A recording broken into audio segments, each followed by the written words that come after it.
জি, প্রশ্ন করেন। আসসালামু আলাইকুম ওয়া রাহমাতুল্লাহি ওয়া বারাকাতুহু শেখ। ওয়া আলাইকুম আসসালাম ওয়া ওয়ালাইকুম রাহমাতুল্লাহ। আসসালাম ওয়া রাহমাতুল্লাহি ওয়া বারাকাতুহু। আমার একটি প্রশ্ন হচ্ছে শেখ, আজান হওয়ার পরই সুন্নাত পড়া যাবে কি? মানে মাগরিবের সালাতের আগে আর কি। জি জি, একটা প্রশ্ন।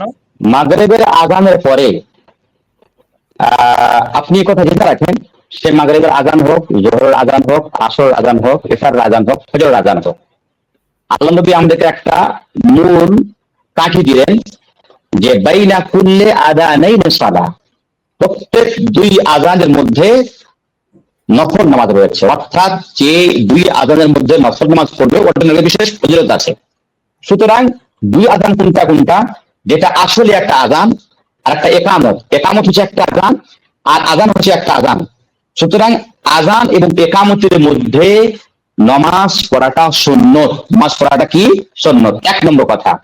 দ্বিতীয় নম্বর কথা হলো, আপনি যেহেতু মাগরিবের সালাতের সম্পর্কে জিজ্ঞাসা করেছেন যে মাগরিবের আযান হওয়ার পরে মাগরিবের নামাজ দাঁড় হওয়ার পূর্বে কি সুন্নাত পড়া যায় বা এর বিধানটা কি? রাসূলুল্লাহ সাল্লাল্লাহু আলাইহি ওয়াসাল্লাম বললেন, সাল্লু ক্বাবলাল মাগরিব, সাল্লু ক্বাবলাল মাগরিব, সাল্লু ক্বাবলাল মাগরিব লিমান শাআ। আল্লাহ নবী বললেন যে তোমরা নামাজ মাগরিবের পূর্বে নামাজ পড়ো, মাগরিবের পূর্বে নামাজ পড়ো, মাগরিবের পূর্বে নামাজ পড়ো লিমান শাআ, যার ইচ্ছা। এই এই যে সাল্লু ক্বাবলাল মাগরিব, সাল্লু ক্বাবলাল মাগরিব, এর উদ্দেশ্য হলো যে মাগরিবের আযান হওয়ার পরে ইকামতের পূর্বে পূর্বে দুই রাকাত রাসূলুল্লাহ সাল্লাল্লাহু আলাইহি ওয়াসাল্লাম নামাজ পড়তেন এবং সাহাবারা পড়তেন, সেই নামাজকে পড়তে বললেন। কিন্তু আল্লাহ নবী শেষ বাক্যে বললেন, লিমান শাআ, তোমাদের মধ্যে যে চাইবে, অর্থাৎ এই নামাজটা ওয়াজিব না, ফরজ না, সুন্নত নামাজ।